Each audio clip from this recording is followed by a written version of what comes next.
Selamat datang di channel Puskesmas Paripurna. Kali ini kita akan membahas tentang perbandingan kasus. Untuk dua diagnosa seperti di bawah. Pityriasis versicolor, tinea versicolor. 1. Pengertian, definisi. Tinea versicolor adalah penyakit infeksi pada superficial kulit dan berlangsung kronis yang disebabkan oleh jamur Malassezia furfur. Prevalensi penyakit ini tinggi pada daerah tropis yang bersuhu hangat dan lembab. 2. Asis. Pasien pada umumnya datang berobat karena tampak bercak putih pada kulitnya. Keluhan gatal ringan muncul terutama saat berkeringat, namun sebagian besar pasien asimptomatik. Faktor risiko. 1. Sering dijumpai pada dewasa muda, kelenjar sebasea lebih aktif bekerja. 2. Cuaca yang panas dan lembab. 3. Tubuh yang berkeringat. 4. Imunodefisiensi. 3. Pemeriksaan fisik. Tanda patognomonis. Lesi berupa makula hipopigmentasi atau berwarna-warni, berskuama halus, berbentuk bulat atau tidak beraturan dengan batas tegas atau tidak tegas. Skuama biasanya tipis seperti sisik dan kadangkala hanya dapat tampak dengan menggores kulit, fingernail sign. Predileksi di bagian atas dada, lengan, leher, perut, kaki, ketiak, lipat paha, muka dan kepala. Penyakit ini terutama ditemukan pada daerah yang tertutup pakaian dan bersifat lembab. 4. Kriteria diagnosis. Diagnosis ditegakkan berdasarkan anamnesis dan pemeriksaan fisik. 5. Diagnosis kerja. Pityriasis versicolor, tinea versicolor. 6. Diagnosis banding. Vitiligo, dermatitis seborrheic, pityriasis alba, morbus Hansen, asma. 7. Pemeriksaan penunjang. Tidak dapat dilakukan di puskesmas. 8. Penata laksanaan. 1. Pasien disarankan untuk tidak menggunakan pakaian yang lembab dan tidak berbagi penggunaan barang pribadi dengan orang lain. 2. Pengobatan terhadap keluhannya dengan A. Pengobatan cal. Derivat azol topikal, antara lain miconazol dan clotrimazol. B. Pengobatan sistemik diberikan apabila penyakit ini terdapat pada daerah yang luas atau jika penggunaan obat topikal tidak berhasil. Obat tersebut, yaitu ketoconazol per oral dengan dosis 1x200 mg sehari selama sehari. 9. Edukasi. Edukasi pasien dan keluarga bahwa pengobatan harus dilakukan secara menyeluruh, tekun dan konsisten, karena angka kekambuhan tinggi, 50% pasien. Infeksi jamur dapat dibunuh dengan cepat tetapi membutuhkan waktu berbulan-bulan untuk mengembalikan pigmentasi ke normal. Pencegahan, diusahakan agar pakaian tidak lembab dan tidak berbagi dengan orang lain untuk penggunaan barang pribadi. 10. Kriteria rujukan. Sebagian besar kasus tidak memerlukan rujukan. 11. Prognosis. Prognosis umumnya bonam. 12. Referensi. Keputusan Kesehatan Republik Indonesia Nomor HK-02-02 Menkes 514/2015 tentang panduan praktik klinis bagi dokter di fasilitas pelayanan kesehatan tingkat pertama.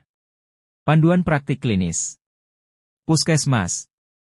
Dermatitis kontak iritan. 1. Pengertian, definisi. Dermatitis kontak iritan, DKI, adalah reaksi peradangan kulit non-imunologik. Kerusakan kulit terjadi secara langsung tanpa didahului oleh proses sensitisasi. Anamnesis. 1. Pasien mengeluhkan perasaan gatal dan timbulnya bercak kemerahan pada daerah yang terkena kontak bahan iritan. Kadang-kadang diikuti oleh rasa pedih, panas, dan terbakar. 2. Pasien memiliki faktor risiko antara lain. A. Ditemukan pada orang-orang yang terpajan oleh bahan iritan. B. Riwayat kontak dengan bahan iritan pada waktu tertentu. C. Pasien bekerja sebagai tukang cuci, juru masak, kuli bangunan, montir, penata rambut. D. Riwayat dermatitis atopik. 3. Pemeriksaan fisik. Tanda yang dapat diobservasi sama seperti dermatitis pada umumnya. Terkadang kondisi akut atau kronis. 1. Pada DKI akut lesi berupa eritema, edema, bula, kadang disertai nekrosis. Tepi kelainan kulit berbatas tegas dan pada umumnya asimetris. 2. Pada DKI akut lambat, terlihat eritema, dan pada sore harinya sudah menjadi vesikel atau bahkan nekrosis. 3. Pada DKI akumulatif, DKI kronis, kulit dapat retak seperti luka iris, fisur, misalnya pada kulit tumit tukang cuci yang mengalami kontak terus-menerus dengan deterjen. Keluhan penderita umumnya rasa gatal atau nyeri karena kulit retak, fisur. Ada kalanya kelainan hanya berupa kulit kering atau skuamata eritema, sehingga diabaikan oleh penderita. 4. Pada reaksi iritan, kelainan kulit monomorfik, efloresensi tunggal, dapat berupa eritema, skuama, vesikel, pustul, dan erosi. 5. Pada DKI traumatik, gejala seperti dermatitis numularis, lesi akut dan basah. 6. DKI non-eritematosa, ditandai dengan perubahan fungsi sawar stratum corneum, hanya ditandai oleh skuamasi ringan tanpa disertai kelainan klinis lain. 7. Pada DKI subjektif, tidak terlihat adanya lesi, namun pasien mengeluhkan rasa panas dan gatal. 4. Kriteria diagnosis. Diagnosis ditegakkan berdasarkan anamnesis dan pemeriksaan fisik.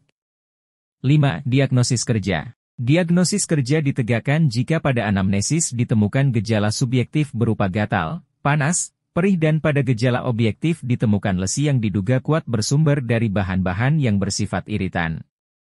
6. Diagnosis dermatitis kontak alergi. 7. Pemeriksaan penunjang. Pemeriksaan penunjang tidak diperlukan dalam kasus ini. 8. Penata laksanaan. 1. Keluhan dapat diatasi dengan pemberian farmakoterapi, berupa A. Topikal, 2 kali sehari. I. Pada kasus DKI dengan manifestasi klinis likenifikasi dan hiperpigmentasi, dapat diberikan golongan betametason valerat krim 0,1% atau mometason furoat krim 0,1%. 2. Pada kasus infeksi sekunder, perlu dipertimbangkan pemberian antibiotik topikal. B. Oral sistemik. I. Lin 1x 10 mg per hari selama maksimal 2 minggu. 9. Edukasi. A. Konseling untuk menghindari bahan iritan di rumah saat mengerjakan pekerjaan rumah tangga. B. Edukasi untuk menggunakan alat pelindung diri seperti sarung tangan dan sepatu boot. C. Memodifikasi lingkungan tempat bekerja. D. Pasien perlu mengidentifikasi faktor risiko. Menghindari bahan-bahan yang bersifat iritan, baik yang bersifat kimia, mekanis, dan fisis, memakai sabun dengan pH netral dan mengandung pelembab, serta memakai alat pelindung diri untuk menghindari kontak iritan saat bekerja. 10 kriteria rujukan. 1. Apabila dibutuhkan, dapat dilakukan PET test. 2. Apabila kelainan tidak membaik dalam 4 minggu pengobatan standar dan sudah menghindari kontak.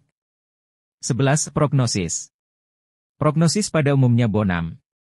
Pada kasus DKI akut dan bias menghindari kontak, prognosisnya adalah bonam, sembuh komplikasi. Pada kasus kumulatif dan tidak bisa menghindari kontak, prognosisnya adalah dubia.